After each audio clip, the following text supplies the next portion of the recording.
Alright guys, welcome to another beer review, and today we've got a bottle of Naughty and Nice Doppelbock from Lervig. Absolutely awesome artwork there, as you expect from Lervig. So yeah, Doppelbock clocking in at 8% ABV, and picked this up from a little cafe in Ormskirk called Bloom and Brew. Awesome little place, great coffee. They do nice cakes. I think they have donuts every Saturday, which are just like mega and very, very filling. Plus, they also do minor figures oat milk refills. And there's like little craft shop sort of thing, little bits and bobs. And they sell a few beers, primarily sort of like local breweries like Top Rope. I think I saw some Top Rope, Neptune, that sort of thing. And then you've got Lervig. So a Doppelbock from Lervig, known for their insane sort of like stouts and like hazy pales and that sort of thing, and like barley wines as well. Some of their like barrel aged stuff. I haven't managed to get hold of any yet, but I have it on good authority that it's wonderful stuff indeed. And you know I love a good Doppelbock, and I'm always interested to see non-German Doppelbocks and how they've been handled. So beer in the glass then, and it's definitely got the appearance of a Doppelbock. And yeah, sort of got that slight murky water, cola sort of thing, although it's got that sort of like malt drink look to it. If you've ever been to Germany, you can get fizzy malt. Don't know why you'd want to drink that, but hey ho, it is what it is. But yeah, nothing getting through that at all. Head dissipated really quickly. Splash it on the floor. See what we get on the nose. And it's those steeped dark fruits that always just get me. A little bit of a slight melted chocolate coming through, more like a dark chocolate. Nice sweet sticky malts. They've nailed the aroma. It looks and smells like a damn fine Doppelbock. So let's see if it tastes like a damn fine Doppelbock. Cheers.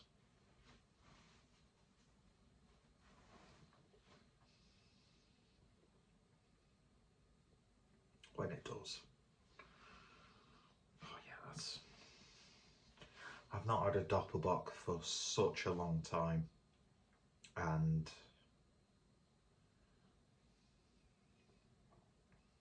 absolutely magical.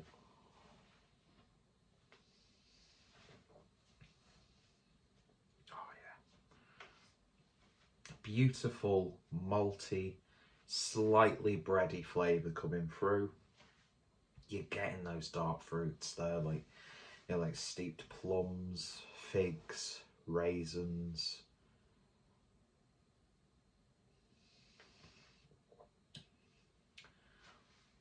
A remarkably smooth as silk body and a bit of oomph to it. But then again, it's a higher ABV lager, isn't it? So, and the Doppelbock style, they're very rarely going to be like watery thin.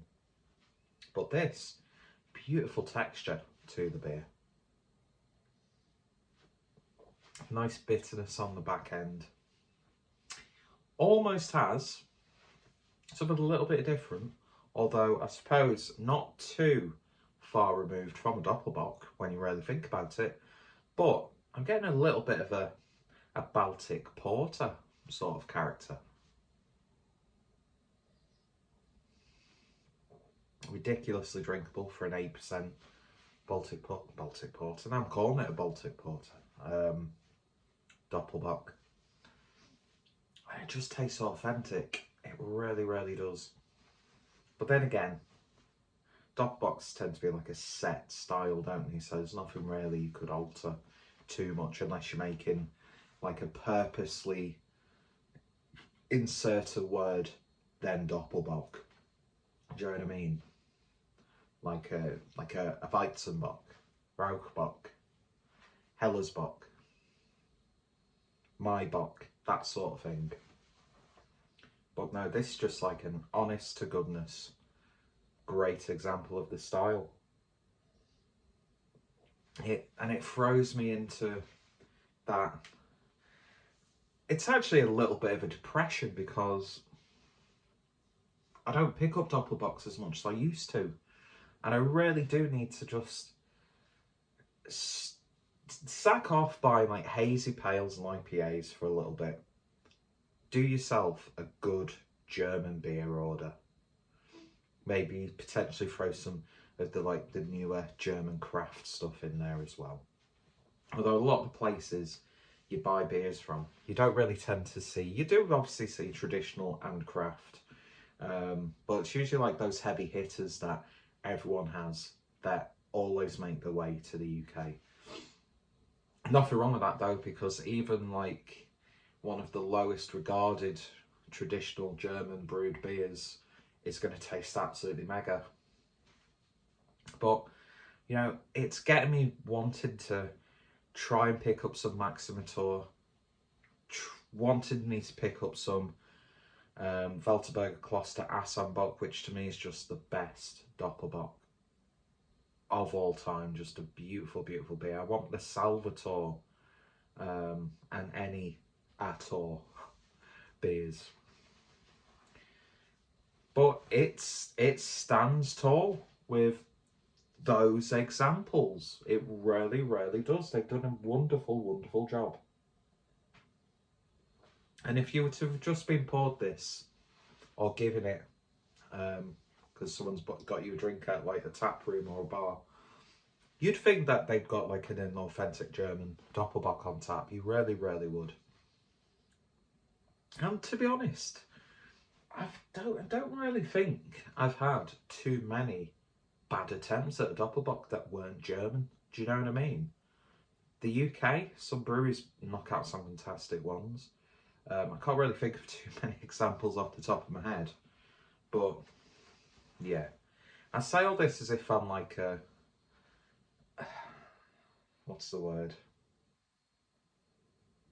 Like I'm an authority on the subject or something like that. I'm not. I'm just a guy who likes German beer. Was very lucky to actually live in Germany for a little while. Didn't end too well, but we won't go into that. And don't worry, I am allowed to go back into Germany. It wasn't anything like that at all. I swear down. And if anybody says so, don't believe them. But yeah, it's just... I drank a lot of German beers. I was just surrounded, even in where I was living, by about 4 or 5 really great breweries. Then, of course, the supermarkets, you get beers from a bit further afar. Obviously, Augustiner Lager Beer Hell, best beer in the world. I'll continue to say that. But yeah, then you've got all like the specific beer supermarkets where a lot of the time the one that was like there and then the one that was like maybe 5-10 minutes away would probably have the same sort of beers, but then you'd have, oh, I've never heard of this brewery before, they've got a few of their beers, and then they'd be available there but not in that one. And it was just this, although the same, I mean, you could, I always whine about, I'm bored of hazy pales and IPAs, I don't...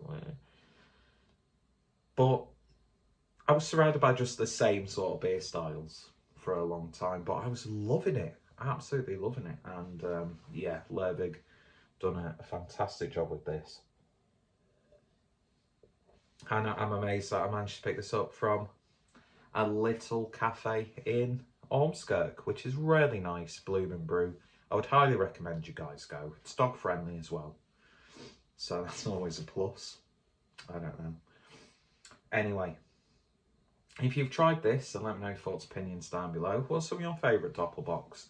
Don't have to be German ones, just any recommendations, suggestions, always appreciated. What's some of your favourite Lervig beers? again, hit me up in the comments. Go check out Lervig. Go check out Bloom and Brew if you're in the area. And yeah, wonderful, wonderful stuff. And there'll not be much beer left for me to take a beer thumbnail. So is that the sign of a good beer?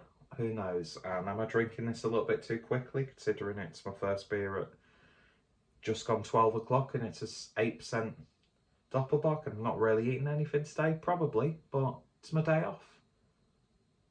I'm not wearing any pants. Well, I am. Look at that. Look how high I can get my leg up there. There you go. And I'm a big boy. Anyway.